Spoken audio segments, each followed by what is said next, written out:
Hello everyone, मैं प्रदीप कुमार आगाज IAS institute में आप सभी का स्वागत करता हूं। तो आइए आज के इस वीडियो में हम लोग बात करने वाले हैं भारतीय समाज से रिलेटेड यूपीएससी के प्रीलिम्स और मेंस के लिए आज के जितने भी मोस्ट इंपोर्टेंट टॉपिक बनते हैं हम आप लोगों के लिए लेकर आए हैं। तो चलिए देखते हैं। तो देखिए, प्रीलिम्स के लिए जो टॉपिक है वो विनोबा भावे और महात्मा गांधी स्वतंत्रता संग्राम, अहिंसा का दर्शन और स्व शासन है। और मेंस के लिए जो टॉपिक है वो है भूदान, ग्रामदान आंदोलन और स्वतंत्रता के बाद इसका प्रभाव। तो चलिए हम यूपीएससी के प्रीलिम्स और मेंस के इन सभी टॉपिक के बारे में पूरे विस्तार से चर्चा करते हैं। तो देखिए चर्चा में क्यों है, आइए समझते हैं। तो देखिए, हाल ही में महाराष्ट्र के एक गांव ने ग्रामदान अधिनियम को लागू करने की मांग को लेकर बंबई उच्च न्यायालय का रुख किया है। ग्रामदान क्या है, आइए समझते हैं। सबसे पहले हम लोग भूदान आंदोलन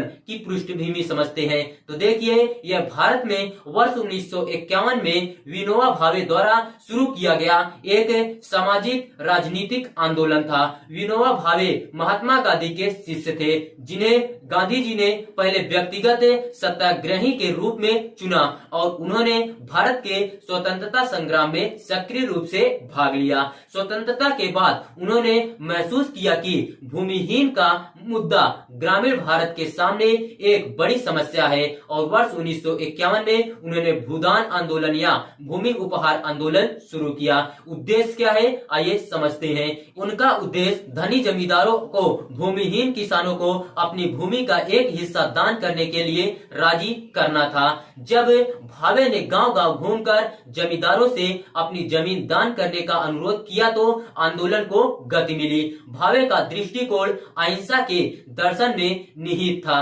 तथा उनका यह विचार था कि भूस्वामियों को गरीबों हेतु करुणा एवं सहानुभूति के साथ अपनी भूमि दान करनी चाहिए। ग्रामदान आंदोलन क्या है, आइए समझते हैं। तो देखिए, भूदान आंदोलन का अगला चरण ग्रामदान आंदोलन या ग्राम उपहार आंदोलन था। इसका उद्देश्य भूमि के सामूहिक स्वामित्व के माध्यम से आत्मनिर्भर गांव बनाना था। ग्रामदान आंदोलन के तहत ग्रामीणों से आग्रह किया गया कि वे अपनी भूमि एक ग्राम परिषद को दान करें, जो ग्रामीणों को भूमि का प्रबंधन एवं वितरण करेगी। इस आंदोलन को कई राजनीतिक नेताओं का समर्थन मिला तथा इसे ग्रामीण भारत में भूमि के असमान वितरण की समस्या के समाधान के रूप में देखा गया। तो चलिए अब हम लोग बात करते हैं आंदोलन का महत्व।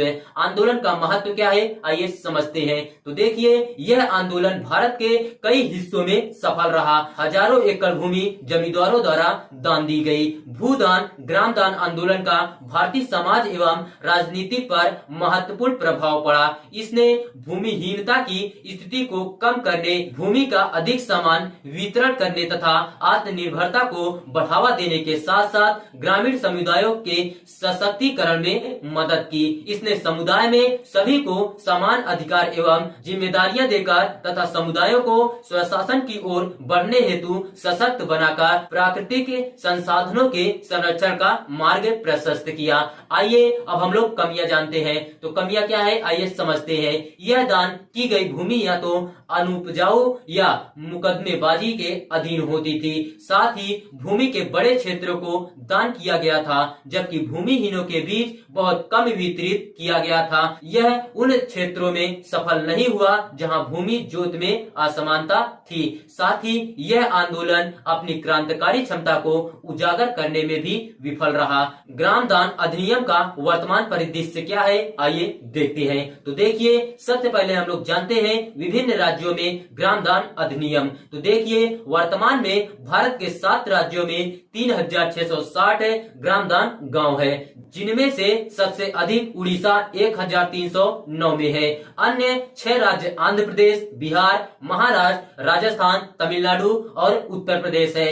सितंबर 2022 में असम सरकार ने राज्य में दान की गई भूमि पर अतिक्रमण का सामना करने हेतु असम भूमि एवं राजस्व विनियमन संशोधन विधेयक 2022 पारित करके असम ग्राम दान अधिनियम 1961 तथा असम भूदान अधिनियम 1965 को निरस्त कर दिया। उस समय तक असम में 312 ग्रामदान गांव थे। ग्रामदान अधिनियम की कुछ समान विशेषताएं क्या है, आइए समझते हैं। तो देखिए, ग्राम के कम से कम 75% भूस्वामियों को ग्राम समुदाय को भूमि का स्वामित्व प्रदान करना देना चाहिए। ऐसी भूमि गांव की कुछ भूमि का कम से कम 60% होनी चाहिए। दान की गई भूमि का 5% खेती के लिए गांव में भूमिहीनों में वितरित कर दिया जाता है।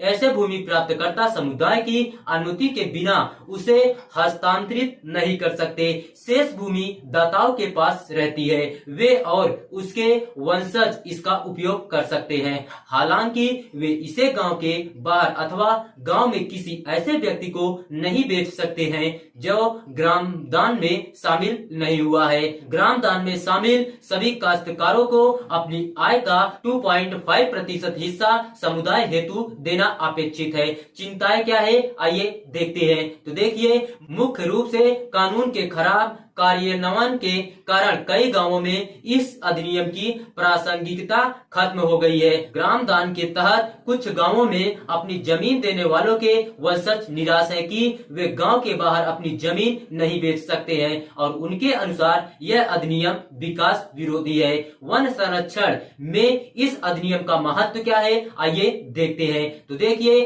ग्राम दान अधिनियम स्थानीय समुदायों को वनों सहित उनके प्राकृतिक संसाधनों पर नियंत्रण करने के लिए सशक्त बनाकर सामुदायिक वन अधिकार सुनिश्चित करने में मदद कर सकता है। ग्राम दान अधिनियम के तहत भूमि और अन्य संसाधन समुदाय में निहित है, जिसका अर्थ है कि समुदाय के पास यह निर्णय लेने की शक्ति है कि इन संसाधनों का उपयोग और प्रबंधन कैसे किया जाता है और इस प्रकार उन्हें वन प्रबंधन तथा उनके सतत उपयोग से लाभ मिलता है। सामुदायिक वन अधिकारों के संदर्भ में ग्राम दान अधिनियम समुदायों को वन भूमि और संसाधनों पर अधिकारों का दावा करने के लिए एक कानूनी ढांचा प्रदान कर सकता है।